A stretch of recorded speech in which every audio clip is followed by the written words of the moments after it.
దేవం కంసచాణూరమర్దనం దేవకీ పరమానందం కృష్ణం వందే జగద్గురుం. నమో మహద్భ్యో ఋషిభ్యో గురుభ్యో నమో నమః. రాముడికి కృష్ణుడికి ఏ ఒక్కరి మీద ద్వేషం లేదు. ఆయనే చెప్పాడు అక్కడ, ఏ యథామాం ప్రపంచంతే తాం తదేవ భజామ్యం. రాముడు కూడా యుద్ధభూమికి వెళ్లే ముందే ఆ మాట అనౌన్స్ చేశాడు. ఆయన విభీషణుడికి అభయం ఇచ్చాడు. శత్రువు తమ్ముడికి అభయం ఇస్తాడంటే శత్రువు తమ్ముడికా, శత్రువు ఇచ్చినా ఇస్తానన్నాడు. ఎవడనగలడండి ఆ మాట? శత్రువు వచ్చినా అభయం ఇస్తాను, సీతను తీసుకొచ్చి అప్పగించి ఆ నమస్కారం చేస్తే ఇచ్చేస్తాడట. ఏమి ఇప్పుడు మొత్తం 10 నెలల పాటు అక్కడ కూర్చుని హింసించాడే రాక్షసుల చేత. అలాంటి వాడిని కూడా క్షమించి అభయం ఇస్తావా? ఎంత సీతను తెస్తే ఇప్పుడైతే తెచ్చావు కానీ 10 నెలలు ఎందుకు హింసించేవరా అని ఒక్కడైనా కొట్టచ్చు కదండి. అది కూడా చెయ్యట్టు ఆయన. అంటే శత్రుతాభావం ఆయనకి లేదు, శరణాగత వత్సలుడు ఆయన. శరణు వేడకపోవడం రావణుడి దౌర్భాగ్యం అనుకోండి, విభీషణుడి సౌభాగ్యం అది.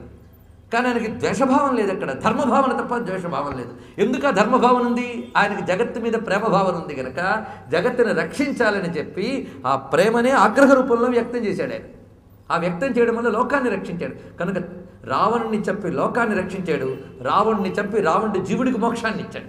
ఈ విషయం మనకి చండీ సప్తశతిలో దేవతల అమ్మవారిని కీర్తిస్తూ, తల్లి నువ్వు ఎప్పుడు దయామయురాలివే, మాకు అనిపిస్తుంది నువ్వు రాక్షసుల పట్ల భీకరమైన శక్తివి అని.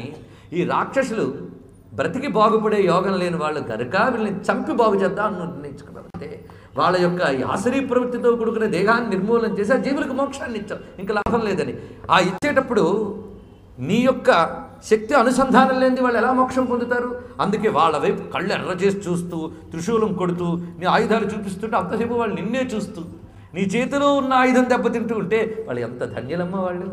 అయితే మాకేమనిపిస్తుందంటే వాళ్ళందరినీ శిక్షించావని, కానీ కాపాడి మమ్మల్ని శిక్షించి వాళ్ళని ఉభయుల పట్ల నువ్వు కరుణే చూపించావన్నారు. కనుక తన ధర్మం చేసేటప్పుడు ధర్మరాజు మొదలైనటువంటి వారు నా ద్వేషభావంతో చేయలేదు అని మనం గ్రహించడానికి ఇక్కడ చెప్పుకుంటున్నాం. నా ద్వేష్టి అంటే ఇది అర్థం. తర్వాత నా రమతేనోత్సాహీ భవతి, ఇదేం మాట అండి? వాడు రమించట ఉత్సాహంగా ఉండట. అంటే ఎప్పుడు ఈదురోమని ఉంటాడు భక్తుడు, కానీ భక్తుడున్నంత యాక్టివ్గా ఆవిడ ఉండడు. బాగా తెలుసుకోండి. మనకంటే భక్తుల గురించి సరిగ్గా తెలియక భయంతో దేవుళ్ళని ఆశ్రయించేటువంటి వాళ్ళు ఎప్పుడు దిగులుగానే ఉంటూ ఉంటారు. అలాంటి వాళ్ళ గురించి ఇక్కడ చెప్పడం కాదు.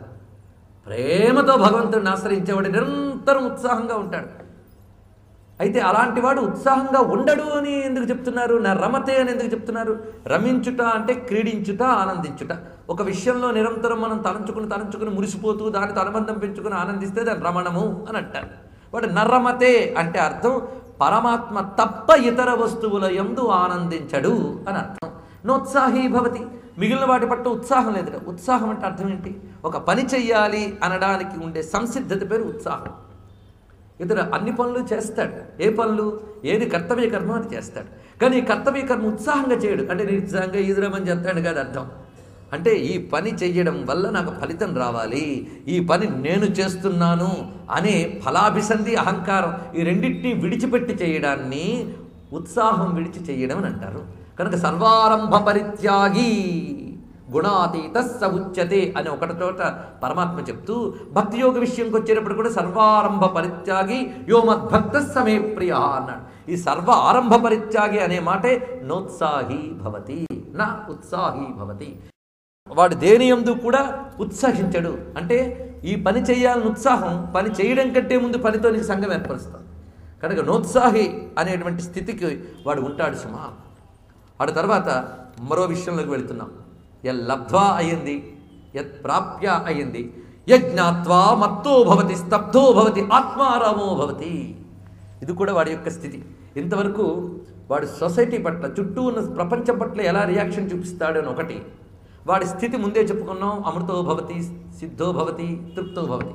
ఇప్పుడు ఇలాంటి స్థితిలో ఉన్నవాడు చేష్ట ఎలా ఉంటుంది, వాడు మనకు ఎలా కనిపిస్తుంటాడు, వాడు ప్రవర్తన ఉంటుంది కదా. మనం లోకంతో ఒకలా ప్రవర్తిస్తుంటాం, మనదైన ప్రవర్తన మనకు ఒకటి ఉంటుంది. మేనరిజమ్స్ అనండి, ఏదో ఒక్కొక్కడికి వాడిదైన ఒక ప్రవర్తన ఉంటుంది. పొద్దున్న లేచిన దగ్గర నుంచి వాడి స్నానము, వాడి పానము, వాడి క్రియలు వాడుకుంటూ ఉంటాయి. మరి వీడు ఎలా ఉంటాడు అని అంటే యజ్ఞాత్వా, ఇక్కడ ఏం వేస్తున్నాడో చూడండి. లబ్ధ్వా అక్కడ, ఇక్కడికి వచ్చేటప్పటికి ఈ స్థితి. మొట్టమొదటి నవాంఛతి ఇత్యాది చెప్పేశారు. నవాంఛత అన్న మాట సామాన్యమైనది కాదండి. నారదుడి ఒక్క మాటలో బోలెడంత పెట్టాడు. మనం ప్రతి మాటని మాటగా వినడం వల్లే ఇంచు కూడా కదలడం లేదు మన సాధన. దాని లోపల హృదయం పట్టుకోవాలి. ఏమీ కష్టమైనవి ఏం లేదు, మనకు ఇష్టం కాకపోవడం వల్ల విషయం అందట్లేదు. ఇష్టంగా వినండి, ఇందులోని లోతు మీకు తెలిసి మీలో మీరే చింతన చేయవచ్చు. న పారమేష్ట్యం న మహేంద్ర వైశ్యం న సార్వభౌమం న రసాధిపత్యం న యోగ సిద్ధి న పునర్భవం వా మయ్యత్పితాత్మేచ్ఛతి మద్వినాన్యత్. పరమాత్మ చెప్తున్నాడు ఇక్కడ నారాయణుడు, నా భక్తుడు పరమేష్ఠి పదవిని కోరడు, విష్ణుత్వాన్ని కోరడు, మహేంద్రత్వాన్ని కోరడు, సార్వభౌమాన్ని కోరడు, లోకపాలత్వాన్ని కోరడు, యోగసిద్ధుల్ని కోరడు, మరి జన్మక్కర్లేదని కూడా కోరడయ్యా అన్నాడు. మరి ఏం చేస్తాడు? ఏది కోరడు, మయ్యర్పిత, అర్పించుకుని నన్నే కోరుకుంటూ మద్వినా అన్యత్ న ఇచ్చతి, నన్ను తప్ప మరి ఇంకో దేని వైపు వెళ్ళడు అని పరమాత్మ భాగవతంలో భక్తుల లక్షణాన్ని తన్నోడితో చెప్పాడు. అయితే దీనికి ప్రతీకగా మనకు వృత్రాసురుడు కనిపిస్తాడు. వృత్రాసురుడు మహాభక్తుడు, గత జన్మల్లోనే ఆయన సంకర్షణ స్వరూపుడైన నారాయణను ఉపాసించిన మహాభక్తుడు. ఒక్క చిన్న పొరపాటు వల్ల అతడు రాక్షసుడయ్యాడు.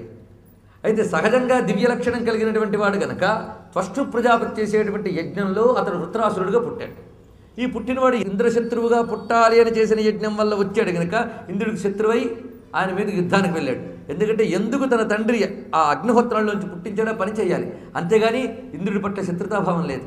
ఇక్కడ భాగవతం చాలా రమ్యంగా చెప్తుంది. వృత్రుడికి ఇంద్రుడికి జరిగేటువంటి సంవాదంలో, మరి యుద్ధం చేయవా అంటే నీ పట్ల నాకు ద్వేషభావం లేదు, కానీ నా పుట్టుకు ఎందుకు వచ్చిందో ఆ పని నేను చేస్తున్నాను. ఈ పని పర్ఫెక్ట్గా చేస్తాడు, మళ్ళీ అదొకటి చేస్తున్నాను కానీ నాకు ద్వేషభావం లేదు. పైగా నేను పోతాను నాకు తెలుసు, ఎందుకంటే నువ్వు విష్ణువు యొక్క రక్షణ పొందినటువంటి వాడివి. ఆ విష్ణువు మీకు చెప్తేనే దధీచి మహాముని యొక్క ఎముక తీసుకొచ్చారు మీరు, దానితో వజ్రాయుధం తయారు చేసుకొచ్చారు. మరి విష్ణువే నీకు వెనకాలండి ఆయనే ఆయుధం చెప్పినప్పుడు నేను పోకుండా ఎలా ఉంటాను? నేను పోతానని తెలిసి యుద్ధం చేస్తున్నాను. గెలుస్తానని తెలిసి యుద్ధం చేయించేలా చేశాడు అర్జునుడి చేత, నిమిత్త మాత్రం భవసవ్యసాచినని. నేను గెలుస్తానా లేదా అనే డౌట్ తీసేశాడు ఆయన విశ్వరూపం చూపించి. మొత్తం అందరిని నేను చంపేశాను, నువ్వు నిమిత్త మాత్రం భవసవ్యసాచన్ అని గెలుస్తావు అని చెప్పి నిమిత్త మాత్రం చెప్పాడు. వృత్తాసుడికి ఎవరికి చెప్పక్కర్లేకుండానే ఓడిపోతానని తెలుసు కూడా నిమిత్త మాత్రంగా యుద్ధం చేశారండి. అది వృత్తాసుడికి గొప్పతనం. ఓడిపోతానని తెలుసు కూడా ప్రిపేర్ అయ్యాడు. అయితే ఆ ప్రిపరేషన్లో ఎలాగో ఓడిపోతాను కదా అని వచ్చి కొట్టే అనొచ్చు కదా, కాదుట. తన సర్వశక్తులు ఒడ్డి అతడితో యుద్ధం చేస్తున్నాడు. యుద్ధం చేస్తూ అంటాడు, నువ్వు గెలవడమే మంచిదిలే, నేను గెలిస్తే ఉంది, గెలుపు వల్ల పొందాల్సిందేది నాకు అక్కర్లేదన్నాడు. పాపం నువ్వు గెలిస్తే నీకు ముల్లోకాల ఆధిపత్యం లభిస్తుంది, కాబట్టి నువ్వు అదే కోరుకుంటున్నావు కానీ అది లభిస్తుంది, నాకు ఇవి అక్కర్లేదని నా పారమేష్ట్యం నా మహేంద్ర వైశ్యం. ఈ శ్లోకం అక్కడ చెప్తాడు ఆయన. వృత్రాసురుడు మళ్ళీ చెప్తాడు, నాకు ఇవేమీ అక్కర్లేదు, ఎందుకంటే మురారి పాదార్పిత చిత్తవృత్తి, ఆ నారాయణకు అర్పించినటువంటి చిత్తవృత్తి ఉన్నటువంటి వాడు. అందుకే ఈ దేహం వెళ్ళిపోతే ఇంకీ పరిధి కూడా బాధ లేదు వాడికి. ఆ స్థితిలో ఉన్నటువంటి వాడు వృత్రాసురుడు. ఈ మాట ఎం లబ్ధ్వాచ అపరం లాభం మన్యతే నాధికంతతః, దేన్ని పొందిన తర్వాత మరి ఒక గొప్ప లాభం ఉంది అనిపించదో అదయ్యా భక్తి అల్టిమేట్ అని చెప్పడానికి ఇన్ని విషయాలు చెప్తే, యజ్ఞాత్వా దేనిని తెలిసాక, ఇక్కడ చూడండి ఎన్ని మాటలు వేశాడు, లబ్ధ్వా ప్రాప్య జ్ఞాత్వ. యజ్ఞాత్వా దేనిని తెలుసుకున్న తర్వాత జీవుడు, ఆ పుమాన్ అనేది వీటన్నిటికి కామన్, జీవుడు మత్తో భవతి, మత్తుడైపోతాట. మత్తత అంటే తెలుసు కదా, మైకం కమ్మడం. మరొకటి తెలియదు వాడికి, మత్తెక్కిపోయి ఉంటాడు. సృష్టిలో మత్తెక్కిన వాడంటే ఏదో మత్తు పానీయం సేవించే స్థితిలో ఉన్నవాడే కాదు, అందరం మత్తెక్కిన వాళ్ళమే. మత్తెక్కిన వాళ్ళం అంటే ఒక భావాన్ని ఆశ్రయించి ఇతరులేమో పట్టణ స్థితిలో కొట్టుకుపోతున్న వాళ్ళం అందరం. కనుక ప్రత్యేకించి వీడిని మత్తుడు అంటే మనకి ఇప్పుడు ఒక దానిలో మత్తత ఉంటే వెంటనే దిగుతుంది, మరో మత్తత పట్టుకుంటుంది మనకి. కానీ నిత్యం ఏకమత్తులో ఉండేవాడు ఆయన. మత్తో భవతి మత్తః స్తబ్ధో భవతి ఆత్మారామో భవతి. ఈ మూడు కలిపి నిజానికి ఒక్క విషయాన్ని చెప్తున్నా, అదేమిటంటే బాహ్య స్పృహ లేని స్థితిలో ఉంటూ ఉంటాడు వాడు.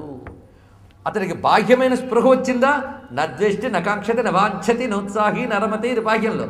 కానీ ఎప్పుడు వాడి యొక్క సహజ స్థితి మత్తః స్తబ్ధ ఆత్మారామ, మత్తుడైపోయి ఉంటాడట. యజ్ఞాత్వా మత్తో భవతి స్తబ్ధో భవతి ఆత్మారామో భవతి. యజ్ఞాత్వా తెలుసుకోవడం అంటే విషయాన్ని తెలుసుకోవడం, విషయాన్ని వినడం కాదు. మామూలుగా విషయం పట్ల అవేర్నెస్ రావడం కదండి, ఎక్స్పీరియన్స్ అది కావాలి. ఇక్కడ జ్ఞానము అంటే అనుభవము అని అర్థము, అంతేగాని తెలియుట అని అర్థం కాదు.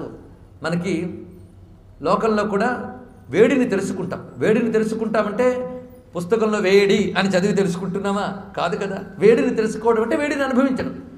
కనుక ఏ ఇంద్రియం దేన్ని తెలుసుకుంటుంది అని అంటే దృశ్యాన్ని చూపు తెలుసుకుంటుంది, శబ్దాన్ని చెవి తెలుసుకుంటుంది. అలాగే ఆ జీవుడి యొక్క ఈ సర్వమైనటువంటి ఆత్మ చైతన్యం ఏదిందో అది భగవానుని తెలుసుకుని తన్మయం చెందుతుంది. కనుక ఇక్కడ జ్ఞాత్వా అనే మాట చాలా అద్భుతంగా వేశాడు ఆయన. ఎందుకంటే మనం భక్తి మార్గాన్ని ఇంచుమించు తేలిక మార్గం కింద అనుకుంటూ ఉంటాం, అప్పటికేదో సాధించేసినట్లు జ్ఞాన మార్గం. కానీ జ్ఞాన మార్గం అంటే గొప్పదని, భక్తి మార్గం అంటే చిన్నదని ఒక భావం మనకు కనిపిస్తూ ఉంటుంది. భావం ఉన్నవాళ్ళు ఎవరు అటు జ్ఞాని కాడు ఇటు భక్తి కాడు. అందుకే ఇలాంటి పొరపాటు మనం పడకూడదనే పరమాత్మ జ్ఞానిని కూడా తీసుకొచ్చి భక్తుల శాసనం కూర్చోబెట్టాడండి. గుర్తుంది కదా, చతుర్విధా భజంతేమా జన సుకృతినోర్జున ఆర్తో జిజ్ఞాసు అర్థార్థి జ్ఞానీచ భరతర్షభ. ఇంత గొప్ప మాట చెప్పాడండి. జ్ఞాని కూడా నా భక్తుడే అన్నాడు. అయితే ఇందులో నాకు ఇష్టమైన వాడి జ్ఞాని అన్నాడు. మరికొన్ని చోట్ల యోమద్భక్త సమీప్రియ అన్నాడు. ఈ రెండింటికి కలపండి మీరు. ఆ పరమ ప్రేమ స్వరూపమైన భక్తుడు జ్ఞాని కూడా ఒక్కడే అని చెప్పడం పరమాత్మ యొక్క ఉద్దేశం. అందుకే యోమద్భక్త సమీప్రియ అని ఇక్కడ చెప్పి జ్ఞాని నాకు అత్యంత ప్రియుడు అక్కడ చెప్పిన దాన్ని రెండింటిని కలుపుకుంటే మనకు అర్థమవుతుంది జ్ఞానము భక్తి రెండు వేరు వేరు కాదు. అయినట్లయితే జ్ఞాని భక్తి కోట్లోకి రాడు.